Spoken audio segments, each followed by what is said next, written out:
Hello guys, it's me again. I'm gonna show you today how to make guitar luthier dish radius to make the bracings on your guitar, to make a radius on your guitars.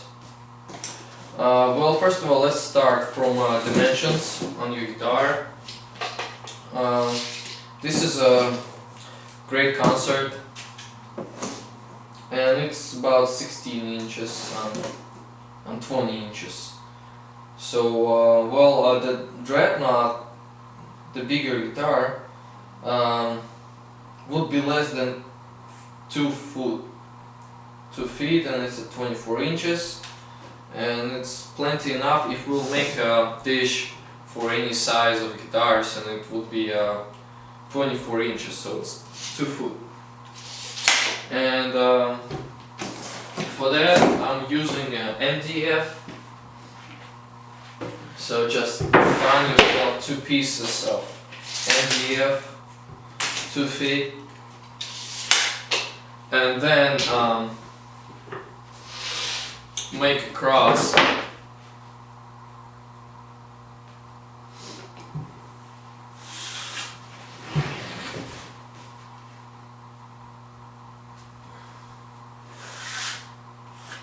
When you made the cross, this is your center, right? So use your hand drill and drill it right in the middle.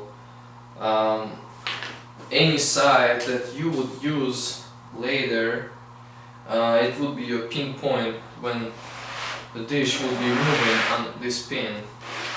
And you'll find your drill bit, and later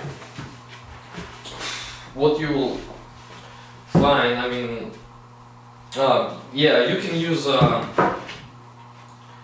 your circle, or you can use just a piece of wood, and after you drill the hole in the middle in this square, you drill your... Yeah, I already made 2 foot radiuses, 12 foot radiuses right here, as you see. It's a nice dishes.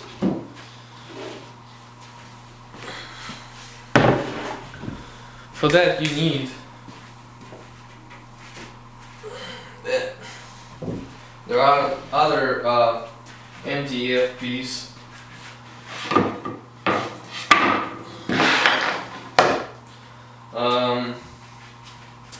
Why I do that? Putting the pieces under the MDF pieces, because I have my drill bit sticking out over here. I don't wanna damage this, make a hole. I already made something over here, so I put some pieces under. This is my G.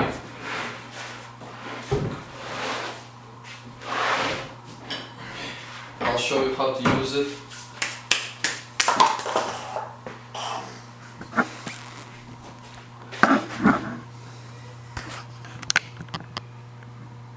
Make a closer view. Okay, so I centered everywhere in the middle, and I use a drill bit the same as I would be using on the dish itself, and I super glue it in the middle, and then I made the holes on the 4 sides with my router bit, with my router, plunge router. I just made those holes for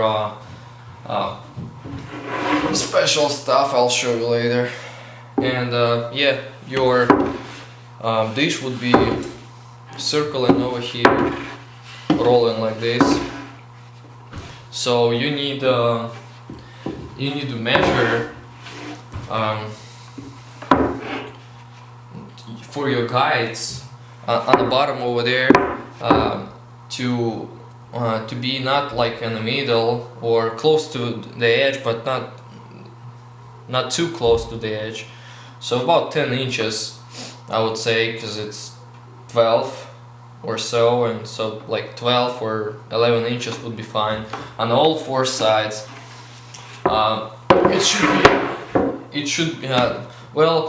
This size is not too critical, but the heights would be critical, so please make with your plunge router same depth of your holes over here, and I'll show you what I'm using for my guides.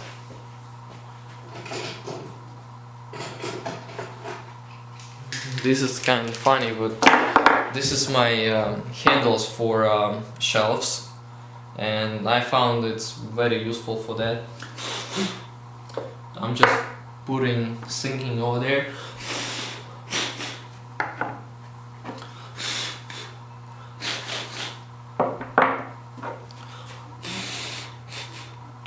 Like so. Well, this is my four I don't know, guides. I would say you can use any ball bearings from your bearing, and yeah, just make the same holes or so, just to sink them in there, and they would not get out easily from there. And what do you need? You don't need actually something that scrolling or circling. You just need something to put on, and it will be slippery enough. You can even use this material or something like that. It's enough slippery. Well, what I'm going to do right now, I'm going to... next step. Already made a hole over here in the middle. So let's center it, and I'll show you how it's gonna roll. Like so.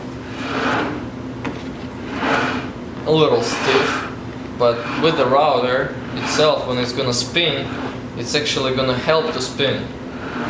You'll see it later.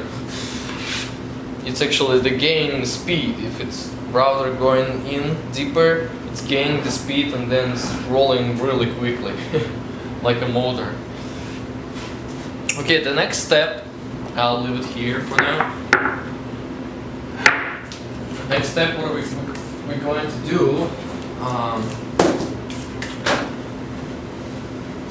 is, I don't know how to call it, well, guide for the router or something. What I did is I put just 2 dowels close to this edge, because I need to make it a little deeper. It depends on your plunge router, how far or how deep your plunge router going in to the material. So my bead is actually short, not really long, so I'll show you my router with my bead.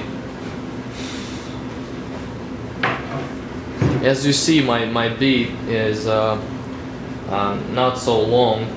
You can use the longer bead, and then you don't need to make those depth. If I'll plunge it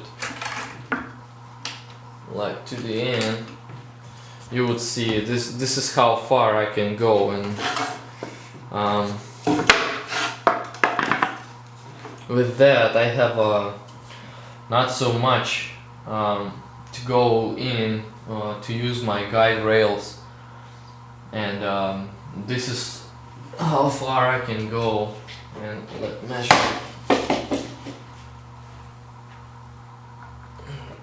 1 1/4 inches,